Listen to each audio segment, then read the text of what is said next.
For the people that share the same reality as I do, I believe that this graduation ceremony is already underway. We've been taking our first tentative baby steps towards this new way of life for quite some time now, and more of us are now beginning to notice these gradual changes manifesting in our day-to-day lives. For example, have you noticed your diet changing? Have you noticed that you're feeling compelled to drink more water and eat more fruit and vegetables? Have you noticed that you're drinking less alcohol and taking less chemical-based drugs? For me, and for many other people, this is certainly the case. In my opinion, this is our body's way of preparing to become lighter and vibrate at a higher frequency. Without this shift in vibration, we wouldn't be able to survive within the new world.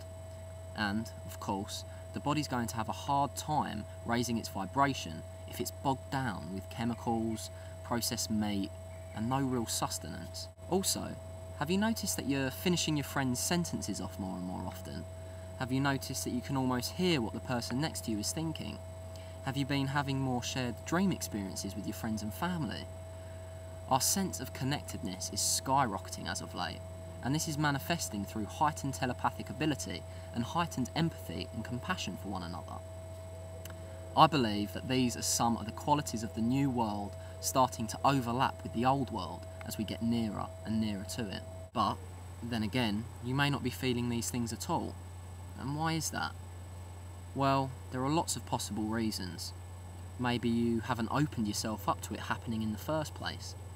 Maybe you've so totally shut yourself off from this kind of thing that you haven't actually got the right receiver plugged in to pick up the signal in the first place. For all you know, your spirit may even be planning on making the shift just without your conscious recollection of agreeing to such a thing.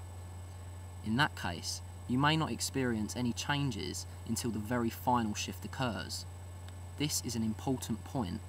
If you're a person that is perceived as kind, generous, peaceful, loving, and considerate, regardless of if you're spiritual or not in this particular incarnation, is totally irrelevant. You may still be planning to make the shift on a subconscious level. Or, who knows, you may even be feeling these new things and just not recognising them when they happen. Things like déjà vu, things like knowing what someone's going to say before they say it. Little things like this are important clues as to what's really going on behind the scenes here. You may have passed them off as merely odd or coincidental, but I can assure you that they are far from that. I'm not here to ram anything down anyone's throat, but if a non-believer can take just one thing from this video, it should be to start looking out for these little things more often. Start actually listing these strange occurrences down as they happen, and watch them as they mount up, and slowly start putting the pieces of the puzzle together.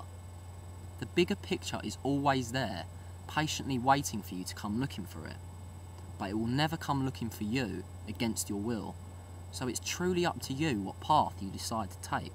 Maybe you're sitting on the fence about all of this. Maybe you're totally undecided one way or the other. Maybe you want some proof before you make that final leap of faith. And that's perfectly understandable. To you I say, ask for proof, and you shall undoubtedly receive it. It may not happen straight away, but ask for a sign and one will come. But please, understand that this proof will only come if your shop is open for business. The new delivery won't arrive if the shop door is welded shut. Open this door, fling it wide open, and the proof will be delivered. But maybe you don't want proof at all. Maybe you're adamant on continuing down the same route as before. And that's also fine. In my opinion, free will is a wonderful thing, regardless of which way you choose to use it in. I'm not here to sway anyone's opinion or to convert anyone to my way of thinking. But I am here to help the people that feel lost, confused, and undecided on the matter. These are the people that are in need of guidance, and myself and many others are willing to offer this help in any way we can. Another thing I want to quickly cover before I go is the issue of personality and ego and its connection with the 2012 vibrational shift. What I mean by this is, will I still be Rhys Jones after the shift, or will my personality have experienced some sort of ego death during the transition? Well, this is a pretty tricky question to answer plainly, as I think there'll be elements of both involved.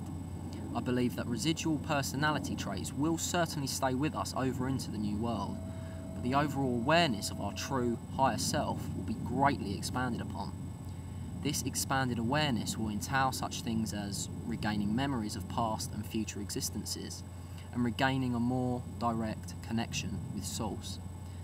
Yes, I believe I'll still be Rhys Jones come 2013, but I'll also be so much more.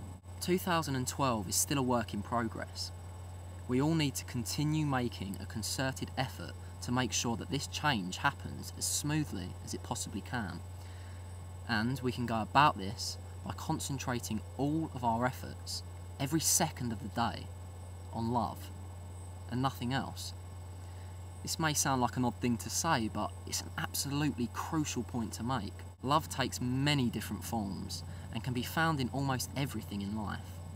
Be it writing a song, spending time with a friend, taking a walk in the forest, watering a plant, feeding your dog, or hugging someone. Love permeates through everything in all of eternity, and it's our job to recognise love when we find it, and to aid it in its growth when we do. I welcome all civilised discussion on this topic, whether you believe in what I'm saying or you don't. As long as you're polite and respectful, then I'm more than willing to talk with you down in the comments section below. So, please, let me know, what are your views on 2012? What is your reality?